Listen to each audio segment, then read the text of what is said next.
Tales Under a Broken Sky, Episode 10, The Possessed, Part 1.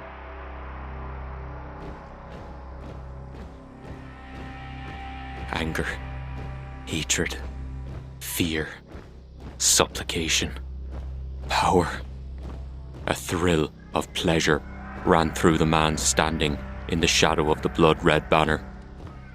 Oh, the sacred profanity of it all. Such wondrous, savage lust. The crowd, spread out across the square, stood silent, locked in rapt attention, as their great leader spewed violence and vitriol from his imagined pulpit. Thousands upon thousands of people who on another day would have denied such thoughts cheered and celebrated his words as if he spoke some essential truth. Timeless knowledge and wisdom that only they were privy to. The chosen. The man in the shadows smiled. How easy it had been. A whispered word in the right ear. A little favour here, a minor promise there. The odd string plucked with the precision of a master musician. The man was a fool, of course, but who better to manipulate? Who better to mould and shape into the tool he had needed? Another tingle of pleasure rushed from his crotch to his throat, and he allowed himself a soft moan. All of those people, ready to kill, murder, torture and maim, prepared to betray their friends, colleagues, neighbours and families. Oh, what a beauteous, bountiful harvest. A nation prepared to sell their souls, and they didn't even realise. Ha! Forgive them, Father, for they know not what they do. There would be no forgiveness here. No salvation, no eternal peace, just war and pain and suffering. He purred in pleasure as a salute rippled through the crowd. That was all it took. Just a little nudge in the right direction. Or the wrong one, maybe. Sometimes it was almost too easy. The man turned and slipped away quietly. His work here was done. It was time to turn his attention to some other, equally interesting matters.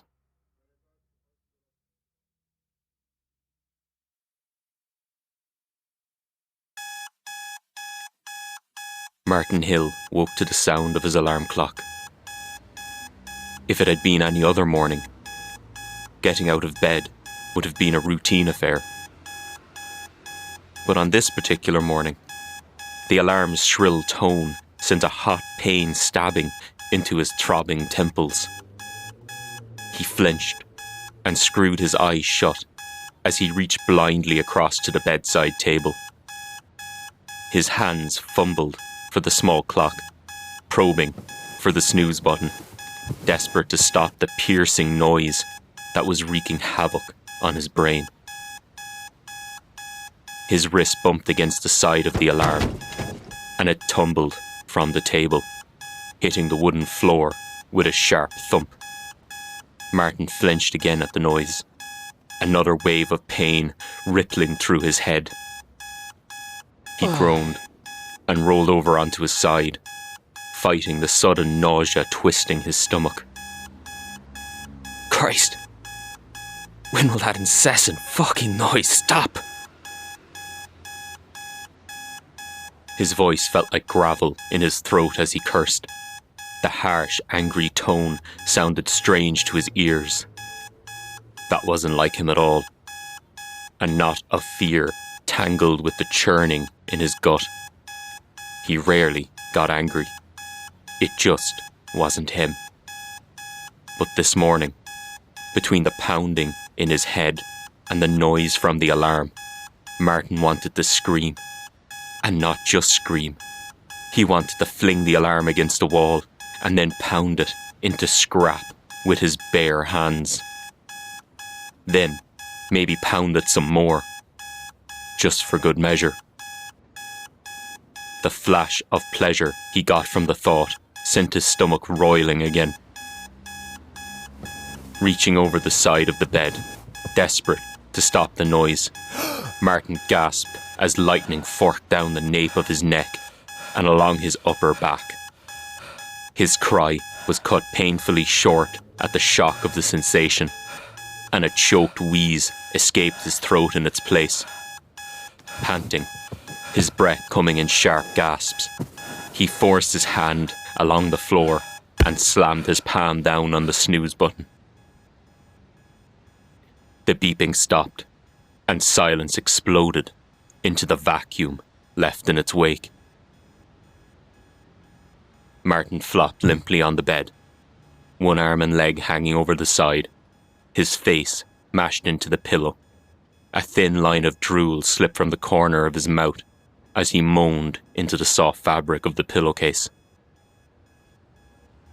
A ghostly echo of the alarm rang in his ears, taunting him with the memory.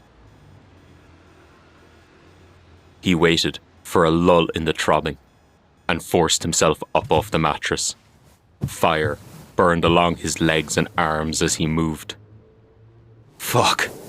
Everything hurt! He settled into a sitting position on the side of his bed, clutching his head in his hands between his legs.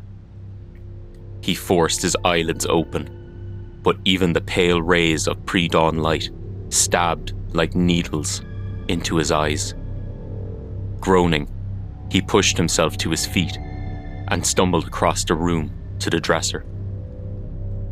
Leaning on the wooden surface for support, he steeled himself and opened his eyes a crack to look in the mirror. Martin barely recognized the man who squinted back at him. There were deep, sagging bags under his eyes, discolored like a 3-day-old bruise. The eyes themselves were red-rimmed and raw, with pronounced spidery veins bulging across their surface. His face looked tired and hollow. Were those shadows under his cheekbones? Martin swayed unsteadily on his feet, clutching at the dresser to steady himself. His nausea had subsided, but the angry knot of fear and anxiety had grown in its stead. What was wrong with him?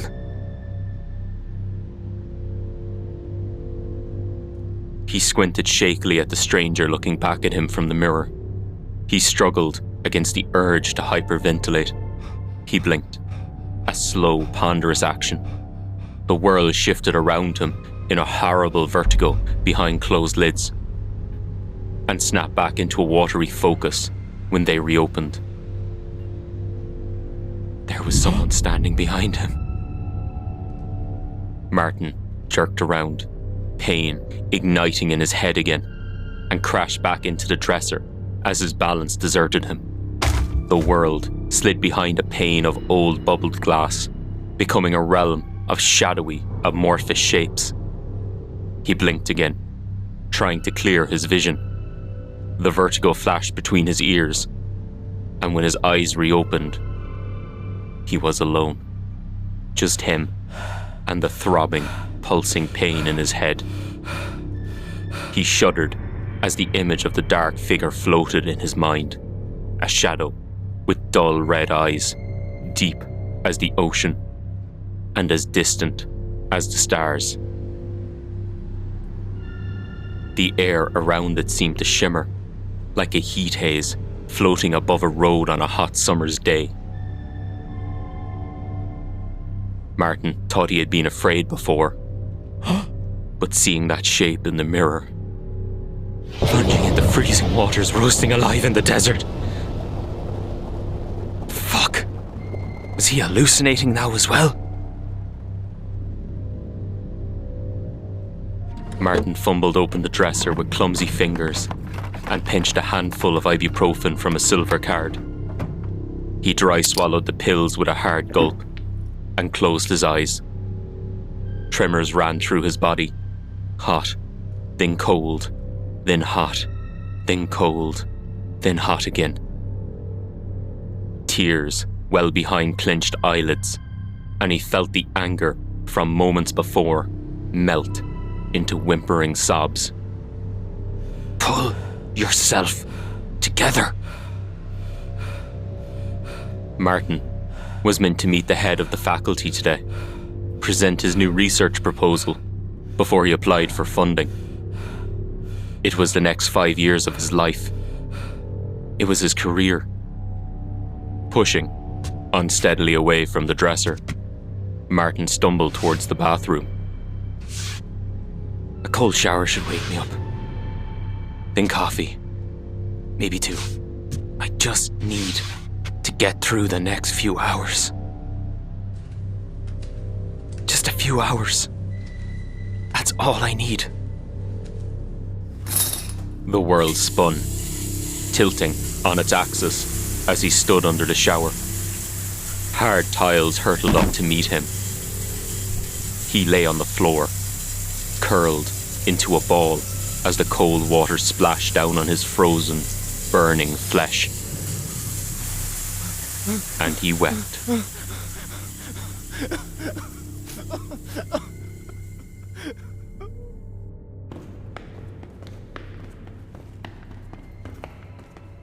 Justin Shaw winced as he climbed the steps to his apartment. His knee was getting bad again.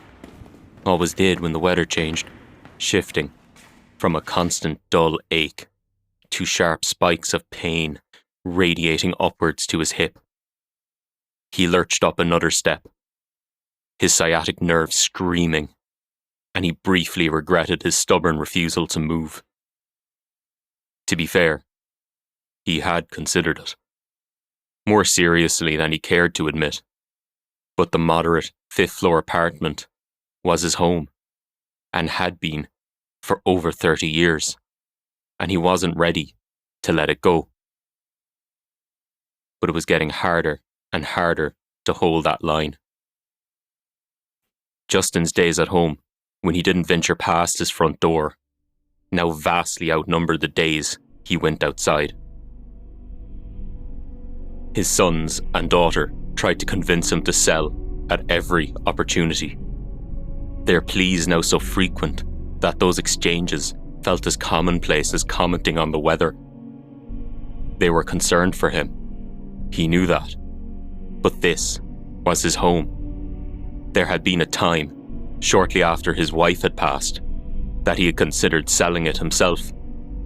The spectre of her memory too raw. But his son Mark had talked him out of it. Property prices are too low now, Dad, he had said. You won't get anything near what this place is worth. Wait a year or two. With this location and size, you'll be able to name your price.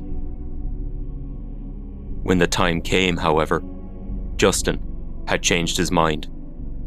His memories of Elizabeth, which had haunted him in the weeks and months after the funeral, had become a comfort.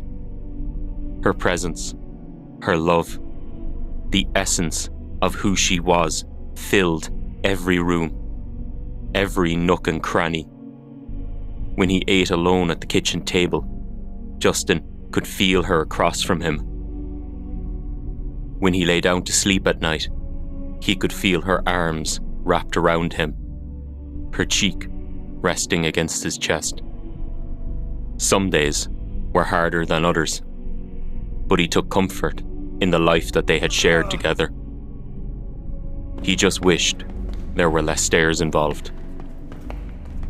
Panting, Justin climbed the last few steps and paused on the landing outside his front door. He pressed his hands into his lower back and stretched, sighing at the soft pops as he straightened. Won't be doing that again for another few days, that's for sure.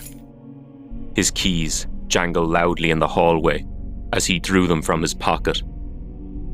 This time of day, the apartment building was quiet. Kids in school, parents at work, relics like himself taking sneaky afternoon naps. Now there was an idea. Nothing better than curling up on the couch with a good book, a steaming cup of tea, and letting the morning take him where it would. Justin opened the door to his apartment, thoughts of a good Darjeeling warm in his chest. He tossed the keys into the polished wooden bowl by his phone and shrugged off his coat. He was about to bypass the living room and go straight to the kitchen when something caught his eye. He stopped and took a step backward to look through the open arch that led into the living area. It took a moment for Justin to register what he was looking at, who he was looking at. There was a man sitting on the sofa, sipping from one of his good teacups. The image was so unexpected that he shook his head and blinked before he reacted. Nope, the man was still there. He was wedged into the corner of the couch, left leg crossed over his right, elbow propped on a cushion, and drinking from his good china. It briefly occurred to Justin that he wasn't afraid. I should be, shouldn't I? I mean, there's a man in my house, a stranger. I've seen this movie. Only thought it happened to gangsters and former spies, though. But no, he wasn't afraid. Quite the opposite, in fact. He felt relaxed, as if coming home and finding this man making himself comfortable on his couch was the most normal thing in the world. It didn't stop him staring, though. The man looked over at Justin and sipped from the cup again, smiling in welcome. In welcome? Christ, this was his house! Justin was about to speak when the stranger shifted on the couch and lowered the cup from his lips. Ah, Justin, just the man I wanted to see. Please, take a seat. There's fresh tea in the pot. Should be just about perfect. I must admit, I may have been a bit hasty. My own cup is a little on the weak side. I must compliment your taste, though. This is a lovely brew. The strange man gestured towards the armchair opposite, and Justin realised that another place had been set. A cup, saucer, and silver teaspoon sat next to his good teapot, carefully wrapped in his favourite tea cosy and resting on the antique trivet. A gentle wisp of steam floated up from the spout, and he caught a whiff of the Darjeeling he had been daydreaming about. I'm not here. I had a heart attack at the top of the stairs, and I'm having a coma dream.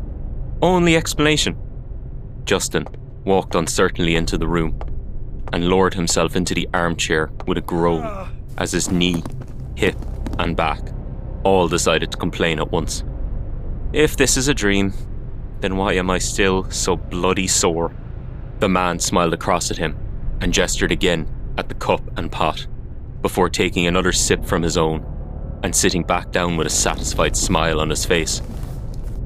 Justin reached over and picked up the pot, keeping one eye on the man sitting opposite him as he poured the tea into his cup. The aroma bloomed, warm and strong in his nose. Never smells this good when I make it, he thought to himself grumpily, even as he brought the cup to his lips and savoured the brew, a smile curling on his mouth. I can think of worse ways to go, I suppose. Justin marvelled at the strange sense of calm he felt as he sipped at the tea. He knew that he should be panicking, calling for help, and doing his best to run. Instead, he sank back into the chair and cradled the cup in his hands. The warmth felt good, and his stiff fingers felt looser than they had in a long time. But there was still the issue of this stranger sitting in his apartment, drinking his tea, and for all the world acting like he lived there. Justin took another sip. Christ, that's good. And looked across at the man. Don't get me wrong or anything. I mean, I appreciate the tea. It is delicious. But who the hell are you? And what are you doing in my apartment? The stranger's polite smile broadened into a grin that seemed to encompass his entire face. Justin didn't just see the smile, he felt it.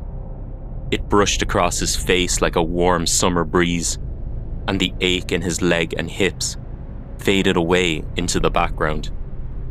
No longer seeming important, the only thing that seemed to matter was that smile. We have a lot to talk about, you and I, Justin. A great many important things. The stranger's voice was musical. Orchestral, Justin thought. Every word a perfect note. Every syllable plucked with the skill of a master musician. It soothed him, calmed him. Hope erupted in his chest. Love blossomed in his heart. Laughter on his lips. Joy in his soul. Justin wanted to sing, to laugh, to jump from his seat and dance. He listened to the words and he felt whole again. The void in his life filled and overflowing. He thought of his wife. He still missed her. But the memories of all the years they spent together coexisted with that feeling. God, he had been so lucky to share his life with her. He felt tears of joy and sorrow and love and pain and happiness flowing down his cheeks. Justin looked at the man again, awe and wonder filling his chest. The grin on the stranger's face drew back, settling once again into the polite smile, and the rush of emotions that had erupted in Justin slowed to a trickle. Who are you? Justin's voice was low, almost a whisper. I am a messenger. The man sat up and placed his cup on the coffee table.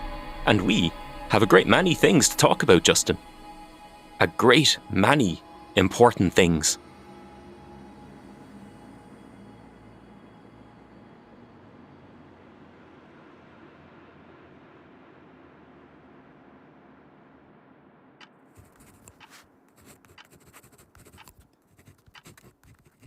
The door to his office cracked open, and Tim Masters looked up from the patient files on his desk. She was late, which was to be expected.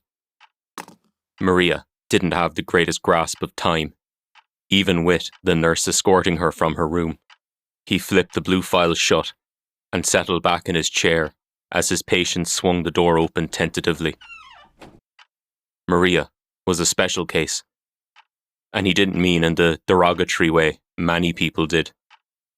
She was a cheerful, intelligent, and well-spoken young woman, top of her class in university, everything still ahead of her. At least she was, most of the time. And had been, all of the time, before the nightmares started. A shudder ran through Tim as he thought of the times when she wasn't. His fingers reached involuntarily towards the panic button on the underside of the desk, brushing against the hard plastic, searching for reassurance before moving away again. Dr. Masters? Maria's voice was soft and inquisitive as her head appeared from behind the door. I hope I'm not disturbing anything important. Not at all, Maria, not at all. Please, come on in. He stood as she slipped around the door and shut it quietly behind her, hand on the frame, and careful not to make any unnecessary noise. She turned back to the room and stood uneasily, trying to hide her furtive curiosity. Please, take a seat. He gestured towards an armchair by the window. Can I get you some water? Maria shook her head, a vague gesture that could have been meant for him or an answer to some internal dialogue. No, thank you. I just had a lovely cup of tea for breakfast. Her voice was so earnest that he found his eyes glancing up at the clock on the wall as she took her seat. 16:35. She would have been just back from her library time. Tim suppressed a sigh. Maria's hold on time was tenuous at best. At times, she spoke about events from her childhood as if they had just happened. Events that certainly hadn't happened yet, as if they were in her distant past. And her talk of the present moment was an even more convoluted mix of the two. Tim watched her settle into the armchair, then moved around to the other side of the low coffee table and sat in his own. I've been here before, haven't I? Her voice was uncertain, eyes cast towards the ground beneath her feet. I mean, I knew that I would be here. A lot, actually. But I'm not sure about before. Tim smiled back at her. Yes, Maria, you've been here a few times in the past. We've had some good discussions. Do you remember what we talked about the last time? Her brow furrowed in thought for a moment, and she chewed at the inside of her bottom lip. I remember that we will talk about when my dad died. I will tell you that I was sad and upset and that I went with one of my friends to the old basketball court and that we are drunk on cheap wine and cider. Her eyes widened and she shifted in her chair as if to leave. I'm sorry. I shouldn't be drunk here now. If you want, I can go. I promise it hasn't happened yet. The words tumbled from her mouth, a confusing mix of muddled tenses. It had taken months of sessions before Tim had been able to wrap his head around the grammatical soup that formed her train of thought. It's okay, Maria. We can still talk. He reached forward and filled a glass of water from the jug on the table. Here, have some water. It might make you feel better. She took the glass from him and sipped unenthusiastically. Her brow furrowed in concentration again, her eyes squeezing shut with the effort. When Maria spoke again, it came out in a breathless rush.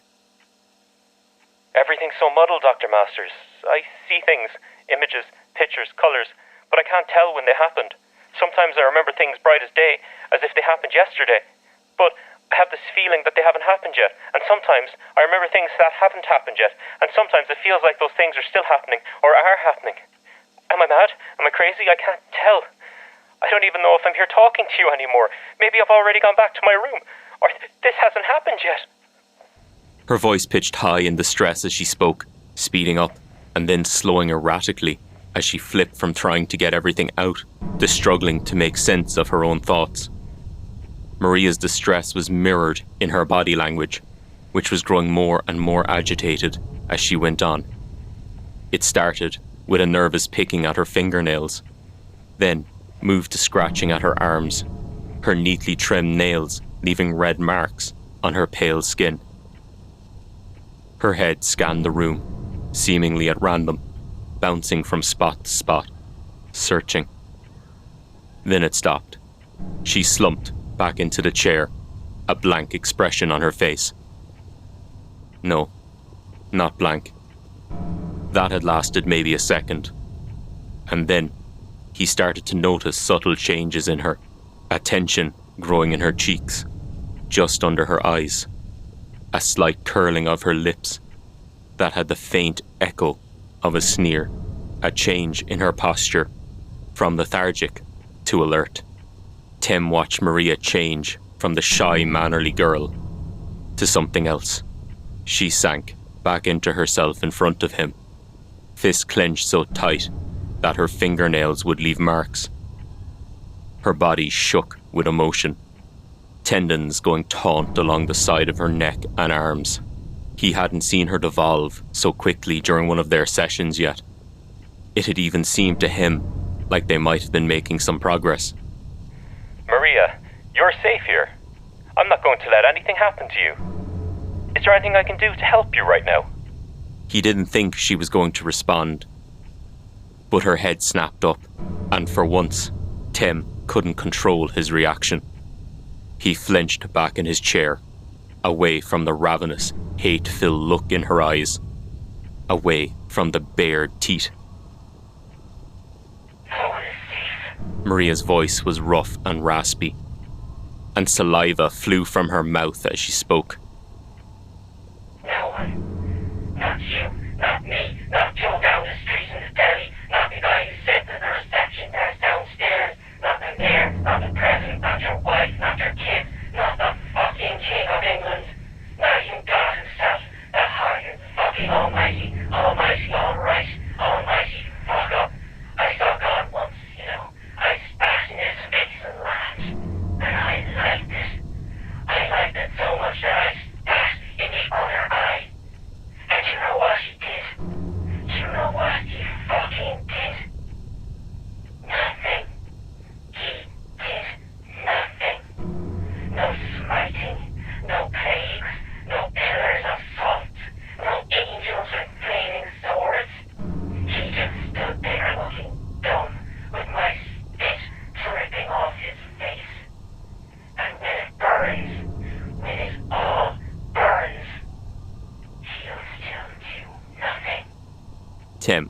sank further back into his seat as she spoke, pinned there by the violence and hate in the sudden outburst. Maria had shifted her position and was now crouched on the armchair, clutching the sides in a death grip and leaning forward across the coffee table.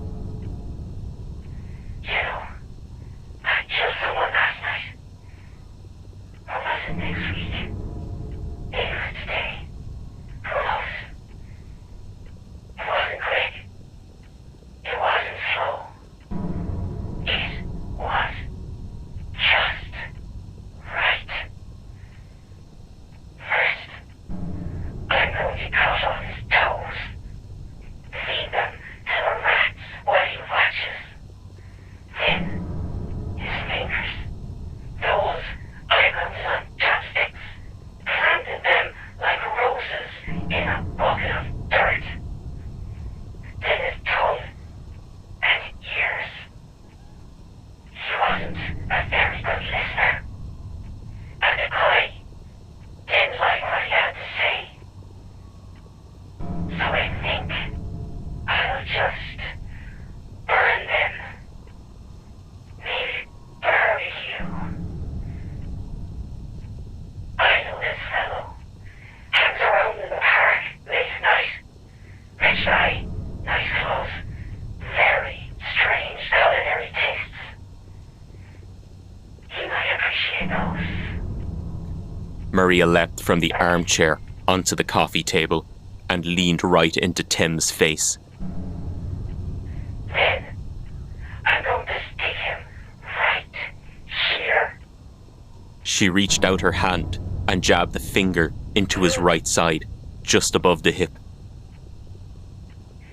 If I twist just right, then bada bing, bada boom. Not too fast, not too slow.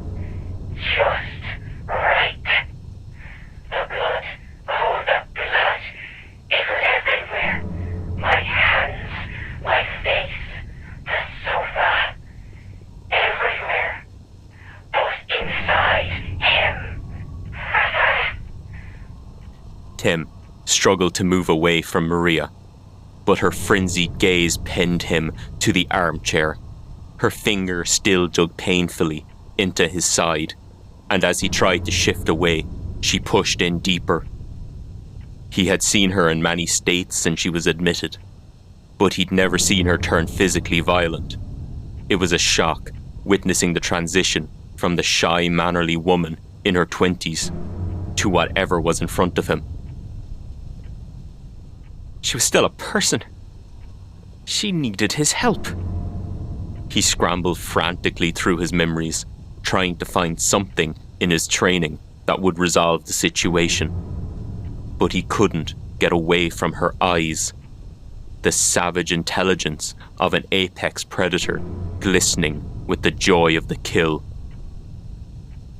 Maria leaned closer to him, her lips brushing against his ear as she whispered, It would be such a shame to ruin such nice leather. A thoughtful look crossed her face. Someone seriously considering alternative possibilities. The couch, that is. It must have cost so much.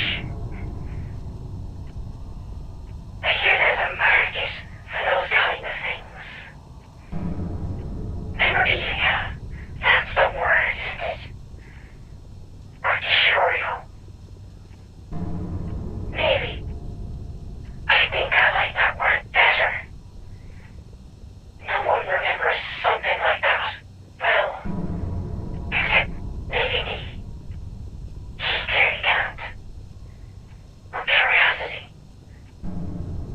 I think a lot of people would be curious about something like that.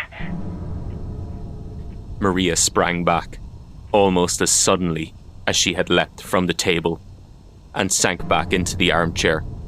Her legs curled beneath her, arms wrapped tightly around her sides. She looked almost docile as she stared at the painting on the opposite wall, like nothing had happened. When she spoke, Her voice was low and soft again, trembling slightly. I had another nightmare last night. I killed someone. There was so much blood. When I woke up, I thought for a moment that I was covered in it. That I could still feel the knife in my hands. I could still feel that last breath leaving his body. Tim took a deep breath and tried to gather himself as Maria buried her head in her hands and cried.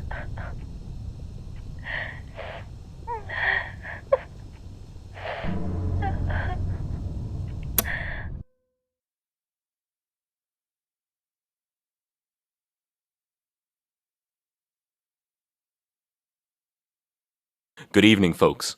Welcome to episode 10 of Tales Under a Broken Sky. This week's episode was a bit of a milestone for me in being episode 10 and all. But also, the episode was an exciting one for me, both to write and record. It's the first story that I've specifically written for the podcast. It's actually kind of a tie, but more on that in a few episodes. It started out with one idea, that the great man theory of history is nonsense. Although that might be putting it a bit bluntly and ignoring lots of nuance. At a more complex level, it is about the people in the shadows, the subtle influences of society, other thinkers, mentors, teachers, etc., that create the ability for that leader to be great. Then it takes that idea, introduces a celestial war, demonic possession, and the eponymous battle of good versus evil. Because, you know, this is a horror fantasy podcast, and who doesn't like demons and stuff? I like the idea of characters being pushed in a direction they wouldn't necessarily take, and then that influence carrying on to someone else or some other people taking a drastically different direction as a result. It is also a break in my usual writing structure. I have a lot more character POVs than I usually do, and this necessitates writing different personalities and mannerisms, bringing multiple different people to life in the same world with the same level of clarity I often reserve for a single protagonist. In a past life, I spent a long time studying politics, philosophy, and war in university. And if there was one thing I learned during this time, it was cynicism. That was one of the things that eventually turned me off that career path. When everyone's motives are questionable, where can you really begin? Every side glorifies their own and vilifies the other, and there is ample evidence for both sides of the story, justifying their actions as right, noble, and good. Every viewpoint can be defensible in a way, especially within certain worldviews, and completely open to attack at the same time. Oftentimes, the first victim of this is nuance, context, and plain old common sense. The most horrific actions can be deemed as heroic in the public consciousness, while actions that in another context might be deemed heroic are vilified and condemned. Politics is hard, might be one way of saying it, or perhaps really understanding politics is, especially if one is looking to break away from your own worldview. Since I no longer study politics as a career, this is perhaps my little way of addressing some of those questions that were still unanswered for me when I left that world behind. Just with, demons and possession and stuff. I'm slow to label these installments as chapters, as I have no idea how long the story will be. At the very least I can say is probably novella length, but who knows what the future holds, and it might turn out to be longer. All I really know at the moment is that the ideas I have for this story fit quite nicely with how I want to serialize some content on this podcast, and I'm really looking forward to telling a new story in a new way. Until next time. Thank you for listening to episode 10 of Tales Under a Broken Sky. I hope you enjoyed this week's episode as much as I enjoyed writing and recording it.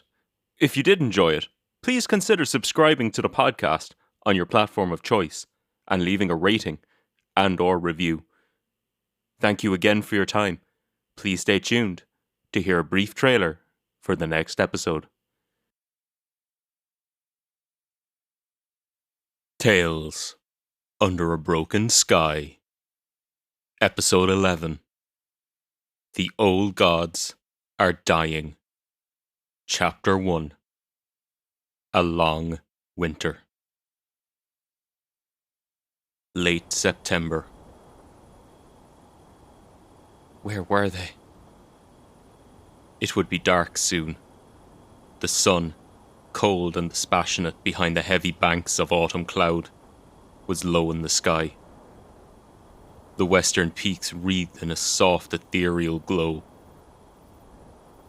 Donal rarely stayed out after dark, and never when he had Fiachra with him. Something was wrong. The instinct prickled at her, a raw, ugly thing, edged with fear and guilt. She hadn't wanted her grandson to go. There had been something in the air that morning, a strange quality to the heavy clouds clinging to the sides of the valley that made her uneasy. But the boy had insisted. He'd been up the mountain before. He knew the paths. He had grandfather and Isle to look after him.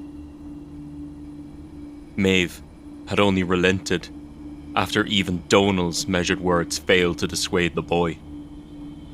She'd watched them leave from the small porch, her eyes following their progress along the rough boreen, Fiachra chasing the old sheepdog Isle in circles, until they disappeared around the corner, lost beneath a stand of beech. Wrapping her shawl around her shoulders, Maeve shivered and looked back along the old road, praying for some sign of their return. A dense fog was rising in the foothills, long tendrils slowly creeping down the slope, groping their way into the dips and crevices. She couldn't help but imagine those cold fingers trailing along her neck, grasping, probing, reaching. She shivered again, a violent shake of her shoulders this time, a vain attempt to throw off the lingering sensation crawling across her skin. Something wrong was in the air, an oily, rancid residue she could almost taste, a violent, intrusive closeness. Where were they? If they weren't back by nightfall, she didn't know that she would ever see them again. 30 years of marriage had prepared her well for the possibility, at least with her husband, but her heart raced and her breath quickened at the thought of losing her grandson. Fiachra was the last thing she had left of her daughter. When Aisling died, her world had collapsed into nightmare. Only his presence, his life, had allowed her to dream again. What was left if she lost him? The evening wind picked up and rustled a small patch of unharvested wheat next to the cottage. Absently, she ran a hand along a stalk, silent prayers crossing her lips as she stared off towards the dying light of the day. This plot had been left stand as a gift to her husband's gods, so old that even he didn't know all of their names. She rarely prayed for their guidance. They were Donal's religion, not hers, and she had always felt a distant uneasiness when she visited the small patch of land that served as both their altar and temple. When they were first married, he had spent years trying to reassure her, trying to convince her that they had accepted her and would answer her prayers if called upon. There had been omens, he said, on their wedding day. They had been married in the orchard behind the house, beneath the overlapping branches of 2 apple trees. Maeve had lived in a town her entire life, so she had thought nothing of the silence in the grove. Everything was so quiet to her in the valley. But Donal had said that even the wind stopped to listen to her vows. She had never understood what he meant by that. Not until now. She looked at the encroaching night as she prayed, and even the stars seemed to be holding their breath.